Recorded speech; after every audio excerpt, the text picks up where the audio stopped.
Boa noite, pessoal.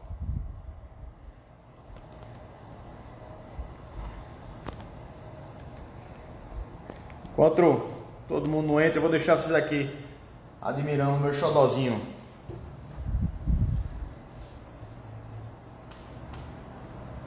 Tudo certo.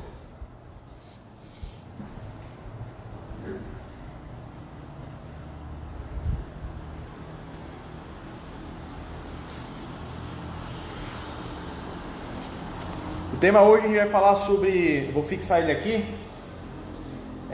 Vamos falar hoje sobre o tempo ocioso e essa época aí de pandemia. Vamos ver isso aí, hein, pessoal. Tempo ocioso e pandemia. Vamos lá, deixa eu ajustar aqui.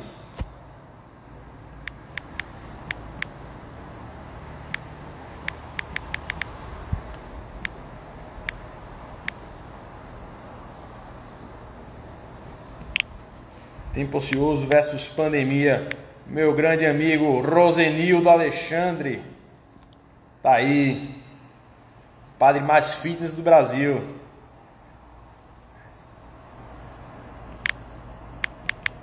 Pandemia. Vamos lá. Tempo ocioso versus pandemia, jovens. Estou esperando só meu amigo aqui, Raimundo Júnior, hipnoterapeuta, entrar aqui para começarmos a falar sobre esse tema aí. Beleza?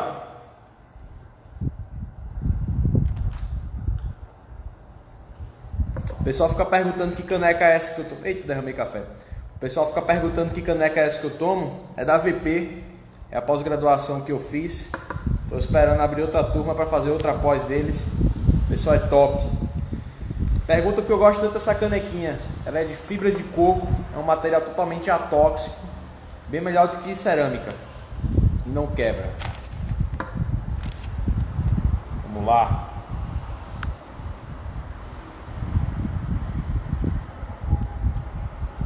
Oi, Aline, boa noite.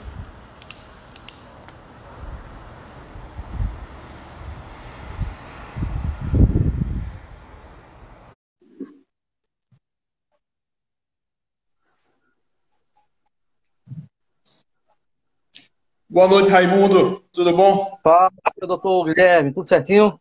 Tudo certinho. Tá me escutando direitinho? Perfeito, tá me escutando bem?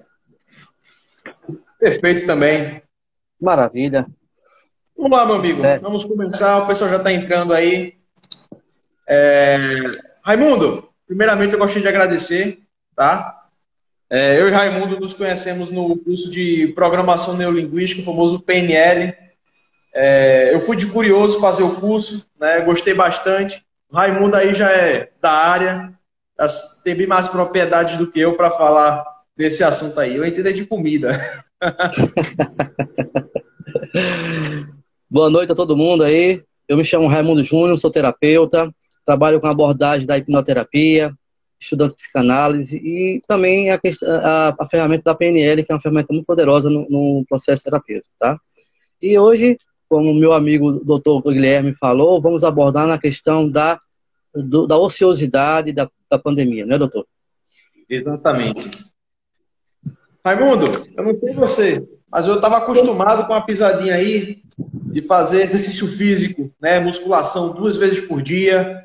Trabalhava de 9 da manhã até 9, 10 da noite. Saía do trabalho para ir treinar, voltava, fazia várias coisas, chegava em casa quase meia-noite. E aí, de repente, o cara fica preso em casa o dia inteiro.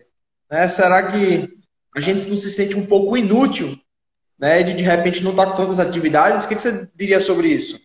Se a gente parar para olhar individualmente falando, sim, de fato. Mas se a gente entender que esse é um contexto global, ou seja, todos estão no mesmo processo. Veja bem, todos estão na mesma tempestade, não no mesmo barco. Beleza? Porque a tempestade, ela pode trazer você, o seu barco pode ser um barco com um remo pequeno, o outro pode ter um barco maior, então cada um tem seu barco. O que é seu barco? É como você está levando a sua vida, né? Como é que eu vou olhar para essa situação? Tudo é desse ponto de vista. Tudo é uma questão de ponto de vista. Se eu olhar que isso está sendo terrível, eu estou num processo que está me deixando mal, aí quanto mais você foca nesse processo, mais isso se expande. Quanto mais isso se expande, mais você entra num processo de looping, né, de looping. Aí começa a gerar o quê? Angústia, tristeza, medo, ansiedade, não é verdade? Então, se a gente compreender que é uma situação que está envolvendo todo o planeta Terra, então alívio, e tem que ter paciência, né? Tirar o foco desse processo. Raimundo, você conseguiu, para você, é uma pergunta pessoal, você conseguiu notar algum ponto positivo desde que começou essa questão da quarentena? Sim. Para mim, eu comecei a entender que eu precisava fazer uma autoanálise, né? Começar a compreender aonde eu posso melhorar como pessoa, como ser humano, porque nós sabemos que um vírus desse acaba com a humanidade, né? Se deixar. Né? Então, nós não somos nada, absolutamente nada. Então, se a gente compreender, começar a rever nossos conceitos, né? O que é que eu estou fazendo questão? Será que isso vale a pena? Olha como está a situação no universo. Né? Pessoas morrendo devido a essa situação de vírus. Então, você começa a fazer uma autoanálise, né? E nesse momento eu estou fazendo isso, eu estou estudando cada vez mais, estou focando no meu projeto, estou tendo mais tempo para poder me entender, interagir com minha família, com minha filha e também comigo mesmo, né? Bacana. Do meu ponto de vista, né, já desde que eu fiz esse curso com você lá da programação neurolinguística, vai fazer um ano já, né? Daqui a 2 meses e meio, né? Vai fazer um ano já do curso. Bacana. Desde então eu comecei a já rever algumas questões, né, que eu gerava como importantes e hoje eu vejo que elas não são primordiais, elas não são nem um pouco importantes. Na verdade, elas eram questão só de ego, eram totalmente supérfluas, né? E desde que começou essa questão da quarentena, eu notei também que, mesmo já tendo mudado de um ano para cá, praticamente, eu estou começando a rever questões que eu levava como prioridade e hoje eu vi que não são nem um pouco prioridade para mim. Então, é aquela questão que já sabemos, né? Sempre tem um lado positivo. Né? Tudo. Tem um lado negativo, claramente, né? O indivíduo, ele financeiramente vai ser prejudicado, fica tenso pela questão da saúde, pessoas, infelizmente, vão adoecer, algumas vão vir a óbito, mas a gente sempre tem que tentar olhar pelo lado positivo das coisas, né? Porque o que acontece, Guilherme? A gente está acostumado, nós somos mamíferos, né? Nós somos seres mamíferos, e os mamíferos, eles vivem em bando, né? Nós somos acostumados a viver em bando, em grupo, né? Em sociedade. Então, quando o mamífero em si, ele isola, é para morrer. Você pode observar que todo animal, quando ele se isola, é para preservar a espécie. Então, ele está doente, para não infectar a espécie, ele vai para aquele cantinho ali e morre solitário. Então, o que acontece? Nós entramos num processo de isolamento, né, individual, e quando a gente entra nesse processo individual, o corpo, a mente, entende que nós estamos num processo de morte. Tá? Por favor, a gente não vai morrer aí não, tá? Só para compreender. Então, a mente começa a trazer mecanismos para te levar naquele condicionamento. Por quê? Porque na questão da natureza em si, nós fomos condicionados a se isolar para padecer. Né? Porém, nesse entendimento, a gente compreende que a gente pode se interagir, pode se socializar através hoje da internet. Ou seja, se fazíamos isso antes da pandemia, agora a gente tem que fazer muito mais, porque nós temos que estar sempre em contato com as pessoas, sempre estar se relacionando. Né? Se você mora com sua família, ótimo. É um momento de se reencontrar, porque tem gente que faz 1 mês, 2 meses que não via ninguém dentro de casa, porque ela trabalha, faculdade, se tranca no quarto e na internet. E agora tem que interagir, né? Então isso é importante. Ah, mas eu não dou muito com a família. Pronto. Então vai para a internet, vai interagir nos WhatsApp, vai fazer videoconferência, vai fazer por onde isso acontecer na tua vida, né? Raimundo, eu tenho uma pergunta para você. O que é tempo ocioso? Você consegue definir isso para a gente aí? Vamos imaginar o seguinte. Você tem um roteiro, um cronograma do seu dia, né? E em algum determinado momento você vai ter um tempo ocioso para você. Esse tempo ocioso você pode usá-lo para o seu bem ou simplesmente para nada. Para nada, dar subsídios, dar elementos para a mente começar a criar coisas. Trazer pensamentos que não sejam pertinentes para a tua vida saudável, correto? Mas por que isso acontece facilmente? Vamos lá. Desde os primórdios, lá da 100 mil anos atrás, nós somos os Homo sapiens, ok? Então, nós só conhecemos 3 sentimentos: dor, raiva e medo, ok? O cara não se acordava na caverna, se espreguiçava e ia olhar o dia, não. Ele se acordava já para querer caçar e tinha que saber o que ele ia caçar, e não ia caçar todos os dias, porque ele tinha o risco de ser caçado, né? Então, ele tinha que ficar sempre atento. Quando ele via uma Homo sapiens, ele não ficava se engraçando com ela, ele ia lá, procriava e pronto. Então não tinha prazer, não tinha felicidade, né? Então o subconsciente foi a único, vamos dizer assim, uma única parte do nosso encéfalo que não evoluiu. Ele continuou dessa forma porque ele entende que dessa forma vai preservar a sua espécie, porque ele vai disparar sentimentos de fuga, luta ou imobilidade tônica, né? Que é o congelar. Né? Quando o ser congela, quando o animal congela, ele dá para entender o caçador, que o caçador já ganhou a guerra. Então ele se sente, ele não vai mais atacar, não vai mais sentir dor, digamos assim, ele não vai ser mais atacado, não vai sentir mais dor, então ele congela. Então quando a gente se depara com uma situação que a gente não consegue enfrentar, né, seja fugindo ou lutando, a gente congela. É aí onde se instala traumas na nossa vida. Então o que acontece? Quando a mente fica um pouquinho ociosa pode ser, se você trabalha, então, um dia muito corrido, mas você tem 2 horas de almoço, almoça tal, e para, e fica simplesmente no aléu, né, assim, ao Deus dará, vai começar a vir pensamentos, se você não tiver um bom preparo mental, que vão te levar a ter pensamentos não muito bons para a tua vida. E cada mais tempo que você for dando fortalecimento, você for dando foco naquele pensamento, aquilo vai expandindo cada vez mais. Aí começa a perturbação, né? Então, se a gente compreender que a ociosidade em si, ela não é muito benéfica para a nossa saúde. Então, a gente tem que procurar ocupar esse tempo com coisas que sejam pertinentes a ter uma vida saudável, tranquila e feliz, né? Bacana. Na nutrição, claramente isso é uma brincadeira. Se diz que mente vazia é a oficina do carboidrato, né? Tá sem ter o que fazer, você vai querer comer, né? E de fato é isso. Muitas vezes, quando não nos ocupamos com questões produtivas ao longo do dia, a pessoa não está pensando em nada que de repente vai ter que tanto comprometimento, né?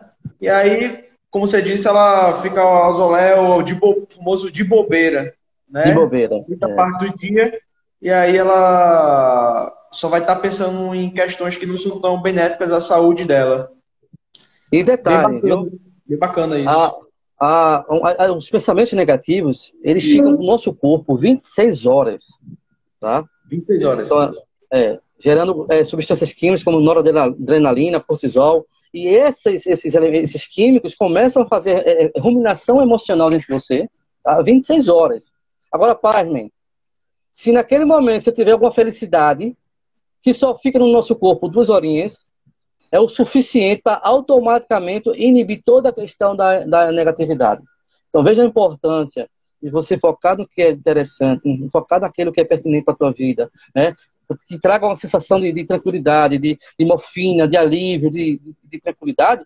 Isso vai automaticamente eliminar toda aquela substância química que está naquele período. Então, se a gente compreender isso, consegue, já é um ponto positivo, né? Raimundo, eu tenho não só eu, como várias pessoas devem ter uma curiosidade muito grande em qual é a função do terapeuta. Esclarece pra gente aí, por favor. Então, o terapeuta, na linguagem atual, o que seja a linguagem atual? Depois do entendimento da neurociência, né, que o cérebro tem a estrutura neoplástica, ele consegue aprender e reaprender algumas coisas, melhor, todas as coisas, digamos assim. O terapeuta, ele se coloca na posição de um guia, de um conciliador, certo? O terapeuta nunca vai dizer para você o que fazer. Ele pode dar algumas sugestões, tá, pertinentes, e você vai encontrar as respostas dentro de você mesmo. Mas como vai encontrar a resposta na terapia?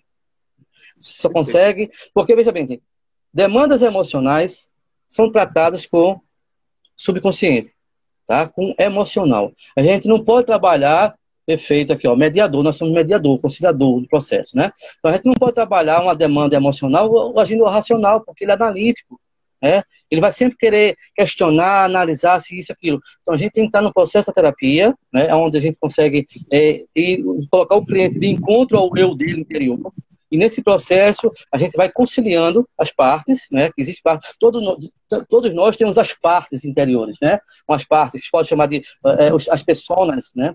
Desde a parte da vida uterina até a vida atual. Então, assim, nós temos essas demandas, essas pessoas, essas partes aí dentro da gente. E quando você quer fazer uma coisa, por exemplo, uma parte minha quer ir para academia, a outra quer ficar na cama. São duas partes. Sim. Mas não tem parte ruim. Entende? Aquela que quer ficar na cama, ela está querendo proteger de alguma coisa. Então, se a gente compreender isso, que não existe o lado ruim, não existe a parte ruim, né? Uma parte minha quer comer demasiadamente, a outra não quer comer. A outra fica criticando, rapaz. Então, essa que quer comer demasiadamente, ela tem um propósito positivo. Então, lembre, toda uma demanda, ela tem um lado positivo. Ela está querendo te dizer que tem alguma coisa errada, que vocês têm que chegar junto e fazer entrar num acordo. Certo? É como se fosse, ó, tem algo errado. Essa, de repente, é um pouco mais assim familiar para mim, né, essa questão do comer excessivo, né, que pode ser caracterizado como um momento de compulsão alimentar, tem uma explicação também fisiológica, né, que o indivíduo, de repente, ele está ansioso, ele precisa aumentar um pouco a serotonina dele, e aí ele sabe que naquele tipo de alimento que ele acha saboroso, um carboidrato, de repente, um pouco mais refinado, um açúcar, ele vai achar uma quantidade muito simples de serotonina, e rápida de aumentar esse nível sanguíneo, ele vai sentir aquela felicidade espontânea, né? Como de repente a pessoa come um chocolatezinho, come uma comida gostosa, e o mundo pode acabar que ela está super feliz, né? Aquela sensação. Porque justamente o subconsciente, ele peca pelo excesso, se você compreender. A nossa mente, ela peca pelo excesso. Aí você engloba tudo, tá? Compulsões, várias compulsões, tá? E sabotagem, autossabotagem, procrastinação. Tudo isso daí é porque ele peca em excesso para quê? Para te manter numa zona de conforto, para te preservar. Autopreservação é uma das metas da mente, do trabalho da mente, é autopreservar.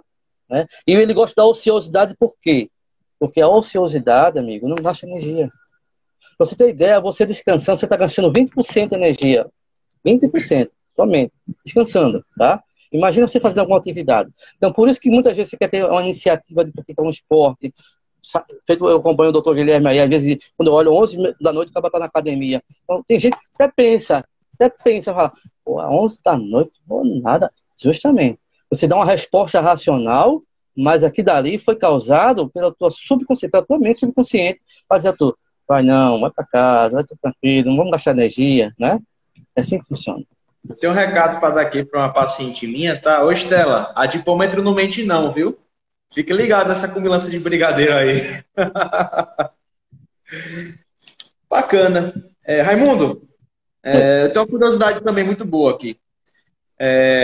Qual é a maior demanda no teu consultório de paciente? Hoje tem a ansiedade, né, na TAG, transtorno de ansiedade generalizada, tem a crise o síndrome do pânico e a depressão.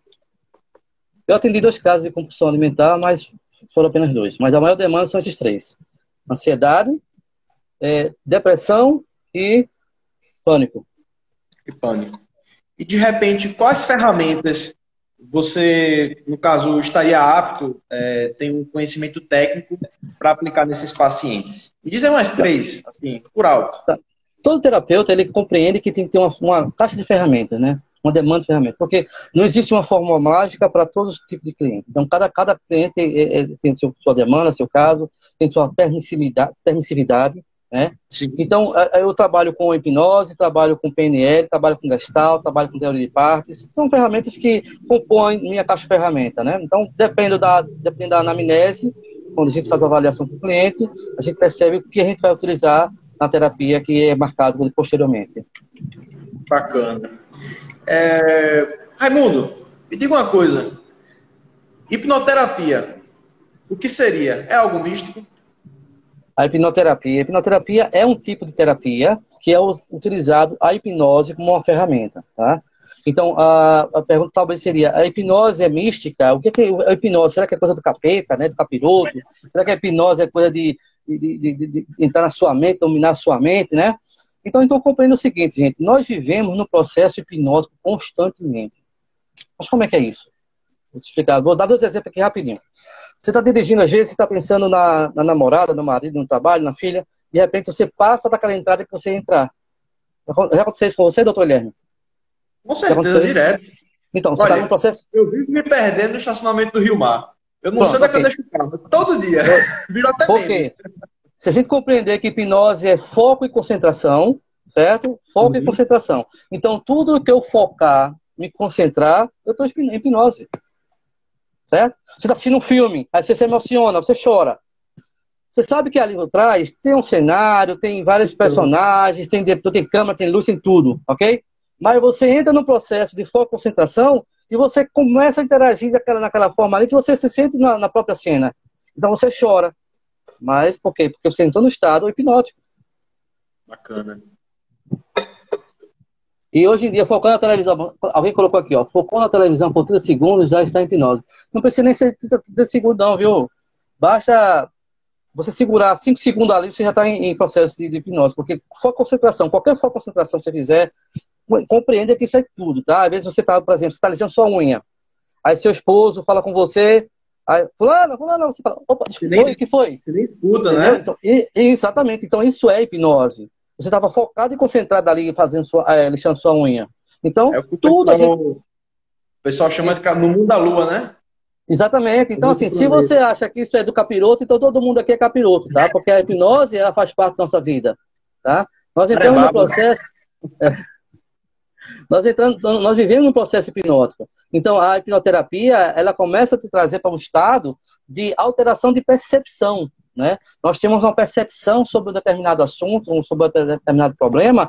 Então, a hipnoterapia vai trazer um novo entendimento daquela percepção, dando uma nova percepção através da estrutura neuroplástica, né? Que a gente faz no processo da terapia mesmo. Bacana. Raimundo, se vê muito na questão de internet, televisão, o pessoal usando a hipnose com fins recreativos, né? O que você pensa sobre isso?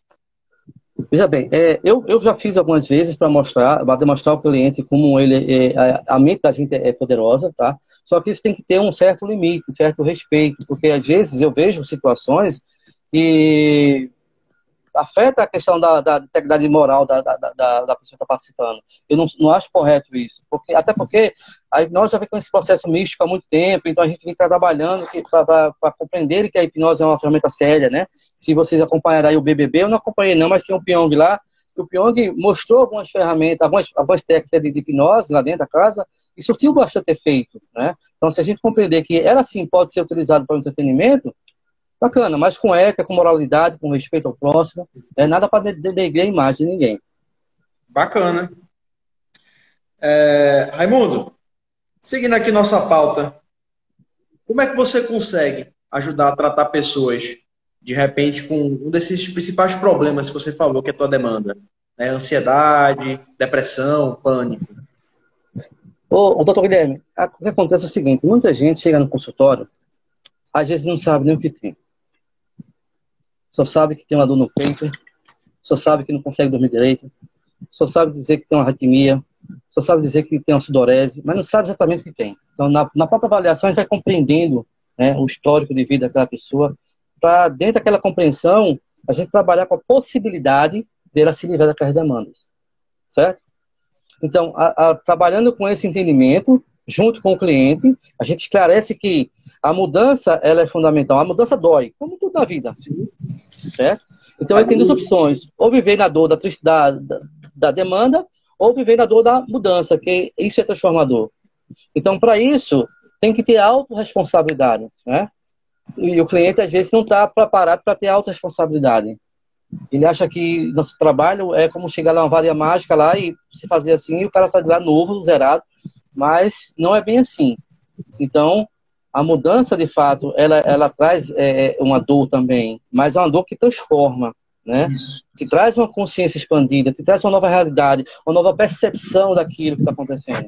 Então, a gente compreender dessa forma, a gente vai mostrando para o cliente as respostas que ele mesmo traz, né? Exatamente, o Marcelo colocou aí, a autorresponsabilidade é tudo. Exatamente, Marcelo. Mais tarde estaremos juntos aí. Então é isso, o doutor Guilherme. A gente traz para o cliente que ele compreenda dentro dele, encontrar as próprias respostas. Então ele traz a demanda e ele traz a solução. E a gente mostra isso para ele, que ele é capaz de fazer isso. Só que ele não sabe sozinho fazer isso, ele não consegue fazer sozinho isso. Por quê? Porque o consciente, o racional, ele não deixa você trabalhar internamente, não trabalha o seu subconsciente. Né? Então, a partir do momento que ele consegue compreender que ele precisa mudar a vida dele, ter autorresponsabilidade, ele vai, de fato, assumir a própria vida. Né? Deixar de mimimi, de vitimismo, porque chega muita gente lá, cara, que, pelo amor de Deus, olha, porque o papagaio fez isso, meu pai é isso, meu pai bateu em mim, minha mãe... Tá, e aí? Né? A gente não é responsável pelo que fazem conosco, certo? Eu não sou responsável pelo que fazem comigo. Mas a partir do momento que eu compreendo, eu sou responsável a partir daquele momento que eu vou fazer para minha vida. Ou eu vou ficar naquela situação de reclamação, de mimimi, ou eu vou em busca da minha melhora, né? Minha transformação. Eu vou citar só uma historinha aqui rapidinho para a gente compreender melhor essa história. Veja aí. Você vem lá com o seu carrinho lá na Via Mangue, tá? Pá, escutando seu sonzinho lá, de repente o pneu fura. Puf. Então o doutor Guilherme tem duas opções. Ele desce do carro, começa a chutar o pneu do carro e reclamar porque a porra do pneu do carro furou, que ali não era lugar para furar o pneu do carro, que estava arrumado, que ia para uma reunião, aquilo outro, e vai anoitecendo e o pneu do carro está lá furado. E o doutor Guilherme reclamando, e vai anoitecendo, já anoiteceu e o doutor Guilherme está reclamando. Isso é uma opção, tá? A outra opção é você reconhecer que o pneu furou e não tem outra alternativa, filho. É você que tem que ir lá tocar aquele pneu. Então você vai, arregaça a manga, vai lá, tira o pneu, coloca, troca e vai embora. As pessoas ficam remoendo, na ruminação emocional. Porque o pneu furou, não devia ter furado. Cara, isso pode trazer um problema muito maior, né? Você ser assaltado, alguém com o carro batendo em você. Exatamente. Ou então você procurar compreender que aquilo aconteceu, segue tua vida, velho. É assim que funciona. De repente, assim, eu levo isso muito depois do curso, né, que fizemos de neurolinguística. Eu aprendi um pouco disso e todo dia a gente vem trabalhando para melhorar um pouco, né? Sim, mas assim, é aquela questão de focar na solução. Tá, aconteceu algo ruim, passa. Não foca no problema, foca na solução e vai. Né? É o que eu sempre falo pro meu paciente. Eita, ele estava seguindo direitinho o planejamento alimentar, estava treinando bem, e de repente ele estava andando de bicicleta na orla, ele caiu, se machucou, ou então ele furou a dieta no final de semana e ele fica, meu Deus, eu errei, e aí fica se punindo, e a tendência de ele errar de novo é muito grande, né? E é aquilo que eu falo, cara, você errou, levanta e segue em frente. Não fica remoendo do termo, não. O que acontece, doutor Guilherme, é que, conscientemente falando, todo mundo sabe disso, né? Estamos falando de adulto, né? Então, com pessoas adultas. Mas o que acontece, doutor, é que quem manda na nossa vida chama-se subconsciente, tá? Então, o que acontece? O problema nunca é o problema. O problema não é porque ele caiu, se machucou, furou a dieta. É porque, na mesma hora, o subconsciente traz algum mecanismo para que ele comece a se sabotar. Porque ele não quer gastar mais energia. Por quê? Condicionado ao padrão familiar que adquiriu lá atrás, aos 3, 4, 5, 6 anos de idade, né? Onde ia fazer alguma coisa, a mãe ou o pai dizia assim, menino, tu não sabe fazer isso direito, né? Não tinha capacidade de fazer. Por exemplo, teve cliente que eu fui atender, que a menina com 6 anos estava indo levar o prato para a pia, e a mãe, quando viu, se assustou e falou assim, menina, tu vai derrubar esse prato. Ela parou, mobilizou, né? Congelou, criou um trauma. Essa menina não conseguia passar no concurso público. Se ela não era capaz de botar um prato na pia, ela ia passar no concurso público. Então ela fazia concurso e não passava. Por quê? Porque o subconsciente entendia. Opa, essa prova de fogo não é legal para tu, sai daí. Então ele arrumava formas, né, mecanismos para te sabotar. Então, foi terapia, hoje a pessoa compreende que aquilo não precisa mais ficar ali ruminando na vida dela. Compreende? Dá uma nova compreensão. A pessoa adulta, você sabe, o Guilherme lá de 5 anos tinha uma concepção. Ele não tinha um discernimento do que era certo e o que era errado. Ele aceitava tudo que o papai e a mamãe falavam, não é verdade? Mas hoje o Guilherme adulto, médico, ele pode chegar e compreender que aquilo ali não faz mais sentido, sofrer por causa daquilo. Então o Guilherme adulto, ele vai lá ajudar o Guilherme de 5 anos. Sim. E passar essa nova compreensão. Como é a mesma pessoa, você tem autoridade pelaquela pessoa de 5 anos, que é você mesmo, aquela persona. Então, traz você para ela, você dá carinho, amor, atenção, né? Cuidado, e a interpretação, o cara fica bom, chorou, segue a vida. Né? Perfeito. Mas isso, conscientemente falando, é difícil, por isso que existe nosso trabalho. Ninguém, na verdade, Raimundo, eu acredito assim que ninguém está imune, né? Todo mundo, eu acredito você, todo mundo vai sofrer as consequências de repente, de uma questão de um tempo ocioso, é, da mente, em algum momento a gente vai ser prejudicado e depois vai levantar e segue em frente. Ninguém é imune a isso. Perfeito. Quanto mais você tiver a compreensão como sua mente funciona, mais você começa a entender que você consegue reverter esse quadro, né? Se você não compreende, aí dificulta mais, né? Então, a gente compreender que nós somos responsáveis pela nossa felicidade ou pela nossa tristeza. Só a gente mesmo, ninguém mais. Ninguém precisa ir procurar a outra metade, a banda da laranja, porque você tem que ser por completo, você tem que se amar por completo, você tem que ser feliz por completo. Você vai chamar só o outro, vai se encontrar com o outro, vai arrumar outra pessoa para somar, não para encher, né? Não para preencher, mas para somar. Somar a tua felicidade com a felicidade do próximo. Então as pessoas estão esquecendo, doutor, de que tem que se amar, tem que se aceitar, tem que se perdoar. Quanto mais você se aceita, se perdoa, se ama, mais você está mais fortalecido, né? Então o que acontece? O que eu emano para o universo, o que eu vibro, vai vir para mim, tá? Então se conscientizando que você tem que estar fortalecido esse pensamento, essa atitude, esse comportamento, o resto vem. Não se preocupa, vem. Quanto mais você compreender isso, vai vir suave, suave na nave, ou melhor na neve, né? Raimundo, me diga uma coisa. Eu vi um seguidor aqui falando na live, e a gente até tinha conversado um pouco antes de começar aqui, sobre uma questão que vem crescendo muito, né, na população cada vez mais, que é um quadro de ansiedade, né? E aí, qual conselho que uma autoanálise de repente você faria para essas pessoas que estão mais ansiosas nesse período de quarentena por causa da pandemia? Como é que você poderia dar um conselho a elas para ajudá-las? Se todo mundo compreende que ansiedade e medo faz parte do instinto de sobrevivência, você vai morrer com ansiedade e vai morrer com medo, tá bom? Então o que acontece é o seguinte, o que não pode, a ansiedade é atrapalhar a tua vida, teu dia a dia.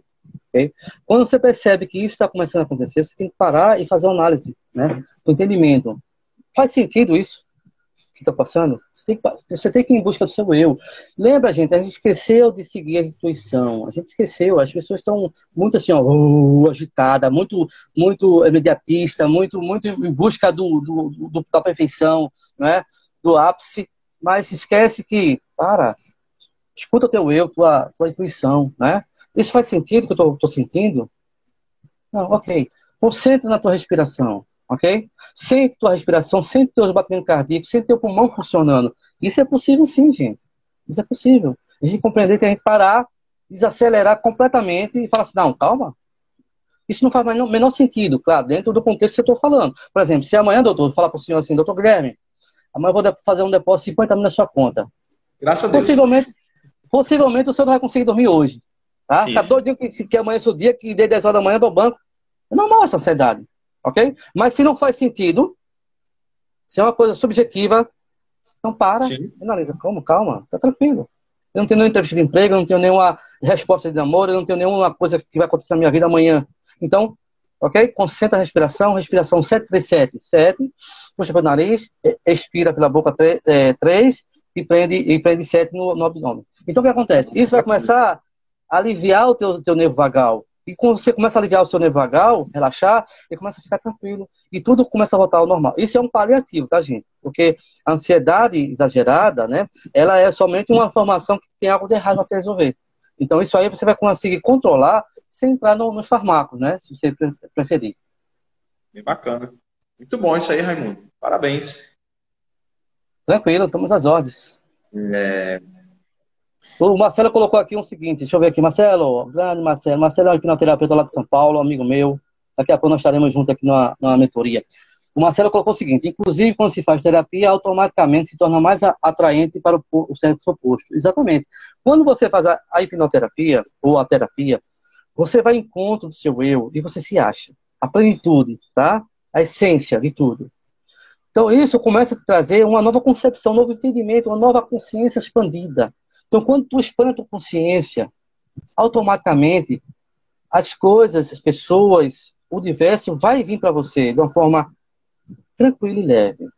É impressionante como isso faz sentido. Só você precisa se permitir. Quanto mais eu me permito, quanto mais eu me aceito, eu me amo e perdoo. Por que me perdoar? Porque se cobra tanto, gente. Se cobra tanto, né? Tem busca da perfeição, aquilo, outro. Mas você que vive na academia, não faço academia, tá, doutor? Mas na academia e comprando roupas caras, quando vai dormir, será que essa pessoa dorme bem com você mesmo? Né? Então a gente esquece de, primeiramente, começar do dentro para fora. Não é de fora para dentro, é de dentro para fora. Então, quando você muda aqui dentro, 60%, 40% é o externo. Olha só, 60% dentro, 40% fora. Então, aí as coisas começam a fluir para você melhor. Se todo mundo bem soubesse, fazia uma autoanálise, fazia terapia, seja com um hipnoterapeuta, seja com um psicólogo, seja com qualquer um que você se identifique. Mas se permita, né? Hoje mudou a concepção que só quem fazia terapia é quem é maluco, né? Quem é doido, né? Tá louco, vai pro psicólogo, até os homens têm esse machismo, por quê? Porque o homem foi condicionado a ser o machão, ao durão, a não sofrer, a não chorar, né? Então, isso foi padrão familiar. Hoje, isso está se quebrando. Hoje o homem pode chorar, o homem chora, o homem sente, o homem é ser humano, né? Sim. Então, ele tem que compreender que isso faz parte do ser humano em si. Então, cara, se permita. Quando você se permite, você vai ver como é transformador. É maravilhoso. Raimundo, interrompendo aqui rapidinho, tem algumas pacientes que estão perguntando como é que fazem para agendar com você. Como é que elas devem entrar em contato com você? Me diga aí. Na bio do Instagram tem lá um linkzinho que você vai ter acesso ao WhatsApp, ao canal do YouTube, né, ao Facebook e também ao WhatsApp. Quer dizer, já falei WhatsApp. Então tá lá, gente. Lá tem os meios de a gente se falar, se comunicar. No momento estou fazendo a avaliação online, porque é preciso, né? Mas como não é um processo que existe muita aglomeração, eu tenho alguns atendimentos que estou fazendo presencial, quando chega num processo de depressão suicida, de uma coisa muito forte, a gente tem que atender. Então, a gente bota os equipamentos necessários e vai lá atender para o cliente e salvar aquela vida, tá? Inclusive, no Instagram tem alguns depoimentos de clientes que passaram pelo processo. Muito bom, Raimundo. Raimundo, a gente tinha conversado já isso anteriormente, no começo da live, e eu gostaria de falar com você agora, que é uma questão que eu vejo com muita frequência em consultório, são pacientes chegando para mim em processos de compulsão alimentar. Eles nem sabem que estão em compulsão, de repente eles apresentam essa compulsão no final do dia, no final de semana. Muitas vezes eles falam, é só sábado à noite. Mas o cara come como se fosse pro mês inteiro, né? Como é que você consegue ajudar esse tipo de pessoa que de repente está com esse tipo de problema, de compulsão? Seja alimentar ou qualquer tipo de compulsão. Vamos lá, então. Toda compulsão é um excesso daquele comportamento, certo? Faz sentido? Vou dar um exemplo da compulsão de uma cliente que eu atendi, tá bem? Vamos lá. Ela chegou lá, obesa, e porque ela gosta de comer muito, porque quando ela fica nervosa, ela come muito, aquela história que o cliente sempre chega pra gente, né? Só que a gente compreender que o problema nunca é o problema, certo? A gente fez um processo de anamnese e eu compreendi que tinha muita demanda emocional ali, tá? Então fomos lá atrás, aos 6 anos. Isso é um caso específico. Não estou dizendo que todo caso de obeso é por isso, tá bom? Certo. Compreendendo bem. 6 anos foi abusada pelo primo, certo? Aos 8 foi abusada pelo tio. Aos 13 gostou de um garoto que se aproveitou dela. Aos 17 arrumou um namorado que o namorado também se aproveitou dela. O que é que o subconsciente entendeu? 4 eventos que só fizeram ela sofrer. Então o homem não presta. Para que o homem não desperte o desejo por ela, pum, ela começou a engordar. Uma forma de sabotar, né? Exatamente. Começou... Olha, lembra que eu falei para você que o subconsciente ele age para a questão de querer proteger o ser humano? Então, sim, ele não sabe como é, ele não sabe o que é real e imaginário. Então, para ele usou como uma forma de protegê-la. Então, ele começou a fazer com que ela engordasse, né? E aí ela se tornou obesa e os homens perderam o interesse por ela. Então, simplesmente não houve mais abuso. Certo? Uma outra cliente, para vocês entenderem que não é só questão de abuso.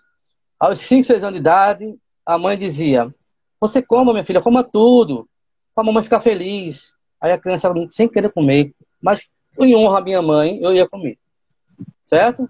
Outra, se você não comer, papai vai ficar triste, né? Coma tudo, porque fulano, na rua tem gente passando fome. Então, gente, isso é um terror para criança, tá? Ninguém come para ter que limpar o prato, não. Quem foi que disse isso? Onde está isso? Onde está isso escrito, né? Se você compreender que nós somos humanos, olha só, uma cadelinha que dá cria, ela pega os cachorrinhos lá, o cachorrinho assim que nasce, ele vai lá, ela pega ele, lambe, tal, bota pra mamar, depois libera, um mês depois, tá lá a ração, tá lá a água, se você quiser comer, ele come. Não tem esse negócio, você vai ter que comer, vai comer tudo. Não, gente, isso acaba com o ser humano, né? Então, o que acontece? Quando ela ficou adulta, a vovó ficou doente, e para ela ver a vovó dela feliz, ela comia muito. Compreende? Que foi aprendido lá atrás. Então, nossa mente, nada mais, nada menos, ela repete padrões. Não tem experiência nova. É repetir padrões. Tá? Felicidade está atrelada a comer muito, porque traz a felicidade de alguém que eu amo.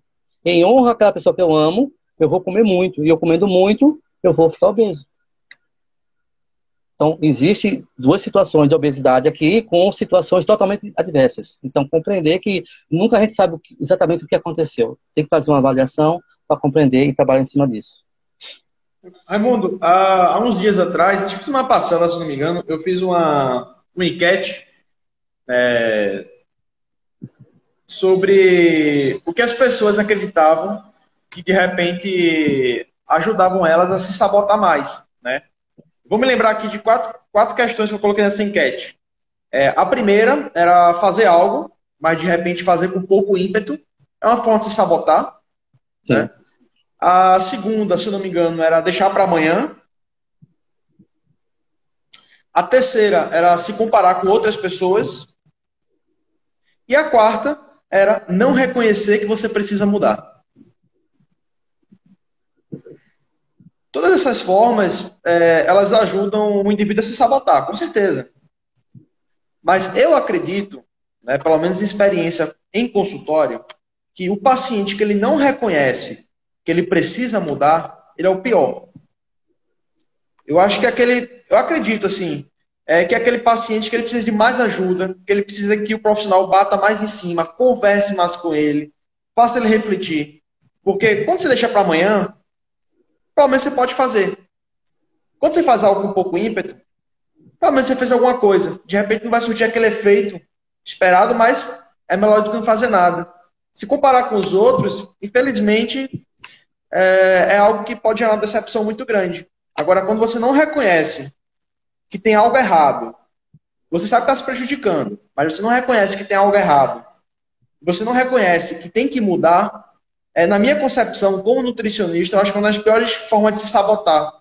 Você sabe que tem algo errado, mas você não reconhece que tem que mudar. O que você pensa sobre isso?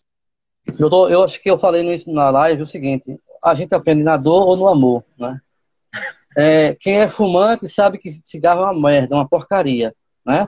Mas quando o médico fala assim pra você, olha, se tu não parar, daqui a 3 meses tu morre. Aí o cara, opa, parei. Então ele aprendeu na dor, certo?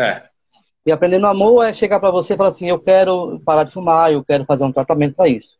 Então assim, a gente, antes de ajudar alguém, doutor Guilherme, a gente precisa saber se aquela pessoa quer ser ajudada. Isso. Eu não consigo ajudar você se você não quer ser ajudado. Eu posso ter as melhores técnicas, feito um curso no Japão de não sei quanto tempo.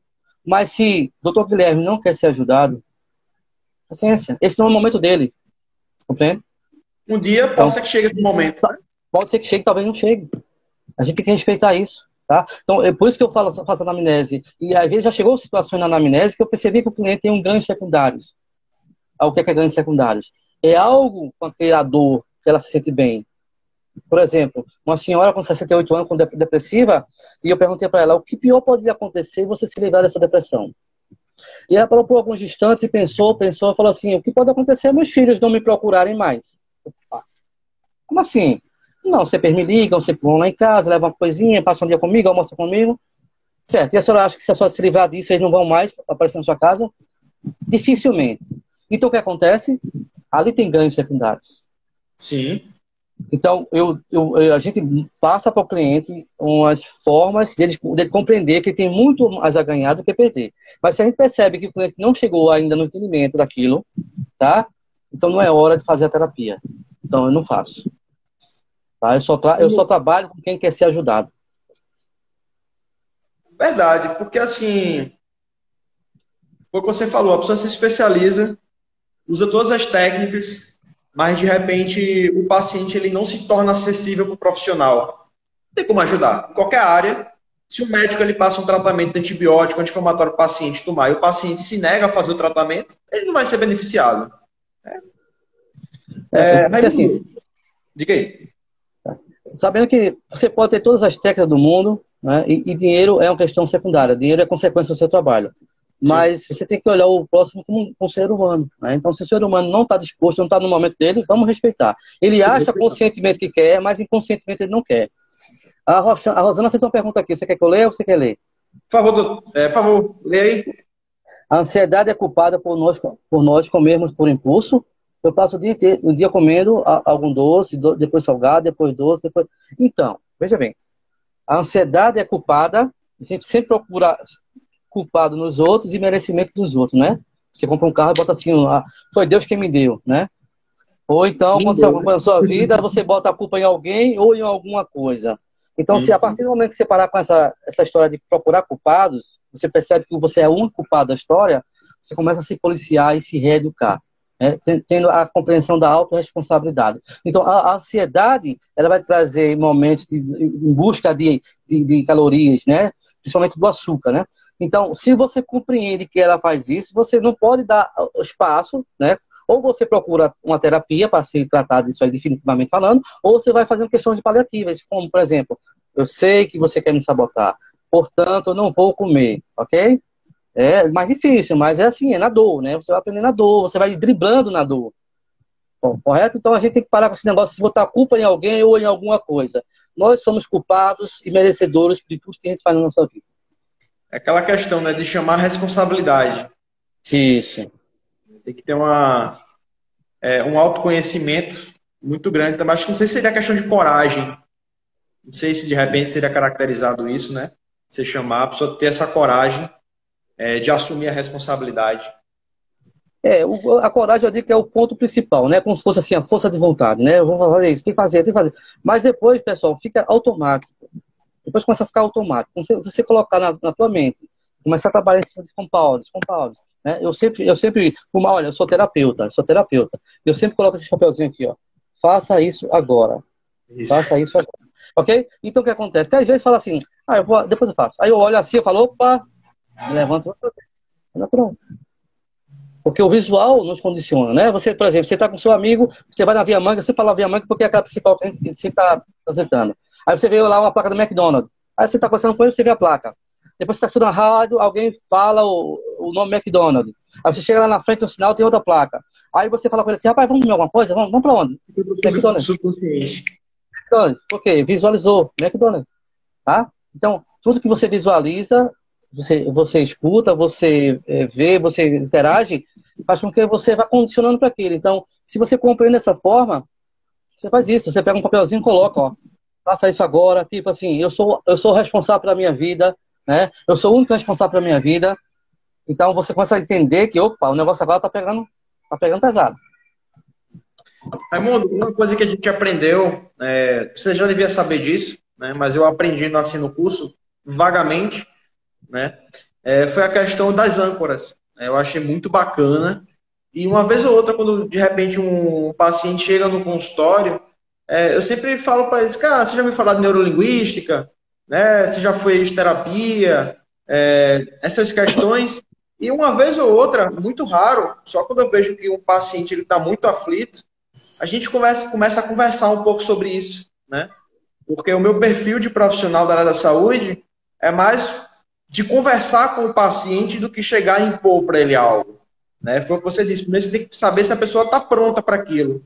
Então, muitas vezes o paciente ele chega na primeira consulta comigo falando, doutor, eu quero saber o percentual de gordura. E a única coisa que eu não faço, provavelmente, na primeira consulta, é tirar o percentual de gordura do cara. Eu tô nem aí para isso. Eu quero conhecer como é que tá a cabeça dele, né? Qual a visão que ele tem sobre nutricionista, sobre exercício, saúde, qual a concepção que ele tem. E muitas vezes a gente nota que as pessoas elas se sabotam porque já tentaram outras vezes ir para o médico, para o nutricionista, para a academia emagrecer, fizeram um esforço muito grande, de repente com uma estratégia que naquele momento não era melhor para aquele indivíduo, e elas criam aquele bloqueio na cabeça delas, né? Que aquilo é algo difícil, que elas não vão conseguir, que ela sempre vai errar, que aquilo ali só consegue fazer quem é artista, quem tem muito poder financeiro, que vai ter acesso a remédios que a maior parte da população não tem, né? E aí, quando a gente trabalha um pouco com âncora, a gente fala isso para o paciente, e é um paciente que ele vai mais a fundo nessa questão, né? Ele tem ajuda profissional, a gente vê que, de fato, alguns melhoram. Você costuma trabalhar bastante com esse tipo com esse artifício? Quando você faz a terapia, dificilmente o cliente precisa de âncora. A âncora é um paliativo, mas é muito importante também, tá? Eu digo dificilmente, mas uns utilizam.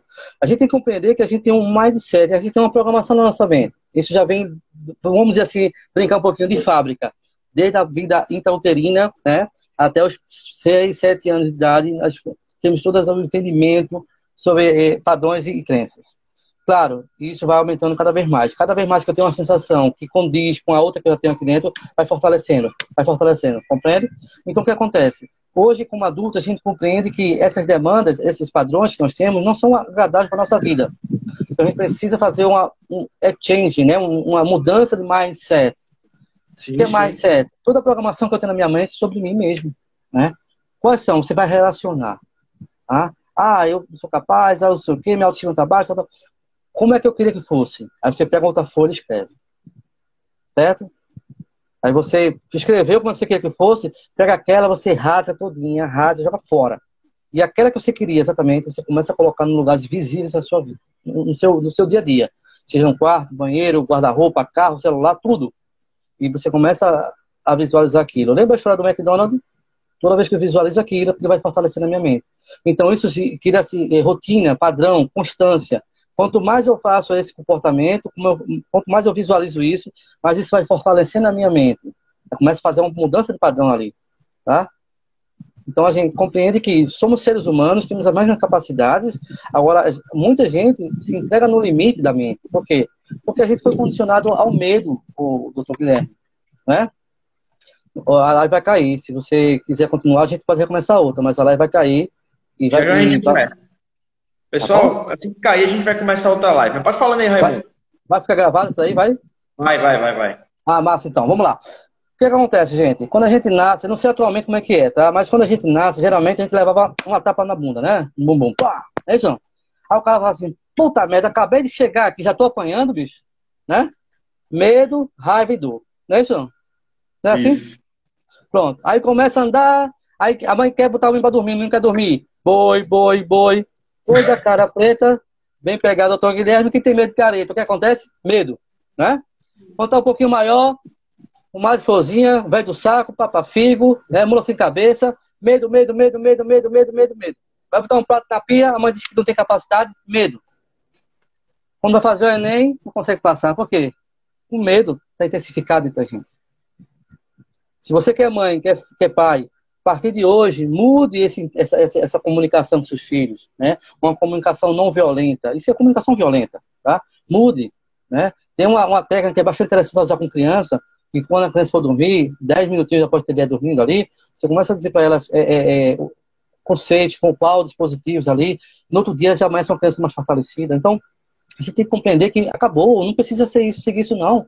Seu padrão lá do antigo, da arcaica, do tempo da pedra, não é mais da gente não.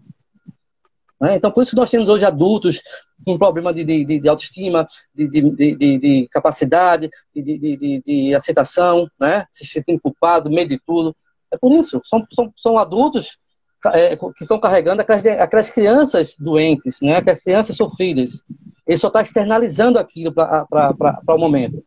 Mas todo aquele sofrimento são as crianças internamente que estão sofrendo. Perfeito. Você tocou num tema bacana aí de autoestima. Mas antes disso, de falar sobre isso, era algo que eu nem ia tocar no assunto, mas já que você falou, já a gente comenta sobre isso, né? É um problema que a gente tem bastante em consultório com alguns pacientes. Raimundo, tem uma paciente minha muito querida chamo ela de Muzinha. Ela perguntou, de repente, alguma técnica para melhorar o autoconhecimento. O autoconhecimento? Lê. Lê. Lê assuntos pertinentes à mente, né? Tem um livro chamado Desbloqueio o Poder da Sua Mente. Quem quiser o PDF dele, depois me chama no direct, que eu passo, tá bom?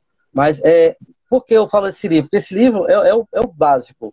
Desbloqueio o Poder da Sua Mente. A gente vai desbloquear, como se fosse um arquivo zipado.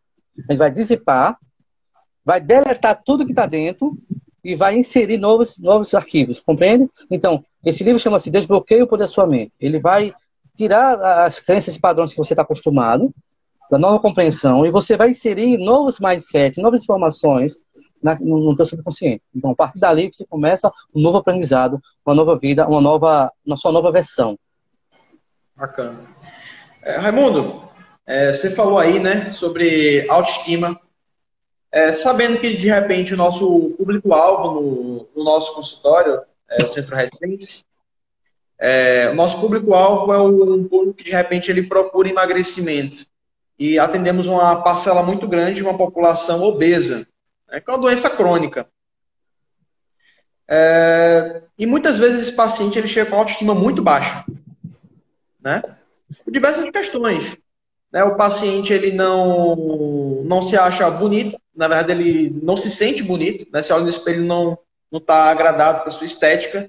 É um paciente que muitas vezes ele não consegue fazer uma atividade física como o professor gostaria que ele fizesse, né? Uma determinada roupa ele não se sente confortável utilizando, tem um padrão estético imposto pela sociedade que de repente ele não se encaixa. Como é que a gente pode fazer para melhorar essa autoestima? O que você primeiro definiria como autoestima? Autoestima não é nada mais que nada menos que comparação. Procurar validação no que as pessoas vão querer te dar, certo? Então entenda que a gente vive numa visão sistêmica que é micro e macro. Nós viemos de um entendimento sistêmico, micro, que é a família, tem aqueles padrões, que é regulado pelo sistema macro, que é a sociedade. Então, a sociedade vai te regular. Então, se você começar a se preocupar com o que o outro, ou o que os outros, o que a sociedade vai pensar... Gente, a sociedade está cagando para você. Tá? Nós temos quase 6 milhões, eu acho, de pessoas em Recife, não é isso, não? Perdão, em Recife, eu não sei direito. Cara, você vai andar no shopping, as pessoas estão cagando para você, tá bom? Então, se você não começar a se aceitar, se perdoar pela cobrança que está fazendo por você mesmo, e se amar, não vai ser eu, não vai ser o doutor Guilherme, não vai ser ninguém que vai fazer isso, não. Então, vamos compreender. Vamos parar de procurar a validação que os outros vão nos dar. Vamos se valorizar, vamos se aceitar cada vez mais. Vamos compreender que nós somos os únicos responsáveis por nossa felicidade ou por nossa tristeza. Cabe a você a que frequência você está vibrando. Perfeito. E assim, Raimundo, na primeira live que eu fiz, acho que foi na primeira semana de quarentena, eu estava falando sobre essa questão da estética, né? Que as pessoas agora que as academias estão fechadas, as pessoas estão muito preocupadas com a questão estética. Eita, vou perder massa muscular, vou ganhar gordura. E aí eu falo, o que importa nesse momento? É a tua saúde ou é a tua estética? Porque a praia está fechada, os shoppings estão fechados, não tem balada.